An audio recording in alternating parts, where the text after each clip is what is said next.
Dit is Jelmer, een jongen met een missie. En dat is het beklimmen van de Mont Ventoux in het zuiden van Frankrijk. Een klim van 21 kilometer naar haast 2000 meter hoogte. Bring the action. Ja, ik had dit ook deels dienen omdat mijn pa gestolen is om kanker en ik het heel moeilijk had met de verwerking ervan. En voor hem doe ik het ook. Jelmer had een spierziekte en is op langere afstand afhankelijk van een rolstoel. Hij is ook een fanatieke rolstoelbasketballer en traint zelfs mij met Jong Oranje. Voor het beklimmen van de Mont Ventoux is een speciale handbike nodig, maar die wordt net vergoed door de gemeente. Ik slag het net om Jilt uit orenpotjes of fondsen te krijgen. Daarom had Mem Sylvia met een soort hulp de stichting Jelmer opzetten om zijn Jilt te zamelen. Nou, zo'n handbike kost ongeveer 6000 euro.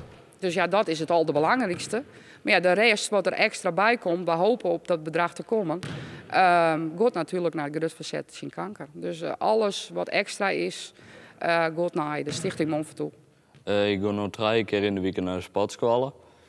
Ja, en de handbike die is er dan net, dus daar zijn we nu druk voor bezig om de biokwannen te krijgen. Ja, want toen moest ik even niet fietsen, ik het mee, hè? Ja. Ja, elke dag een 50 kilometer. Dat is wel het plan, hè? Voor de media is de stichting Jelmer feestelijk van start gaan in Veenwouden. De komende tijd worden er allerhande activiteiten georganiseerd om Jilt op te helpen. Er is intussen nog meer dan 1000 euro binnen.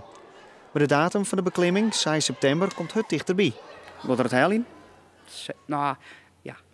Ja, ik denk het wel. Ja, die is zo gemotiveerd en is al heel sterk. Hij traint al een paar keer per week. Ja, het is een bikkel. Sporten met beperking is echt moeilijk. Dus ja, dit is echt mijn uitdaging. Dit is alleen voor mij.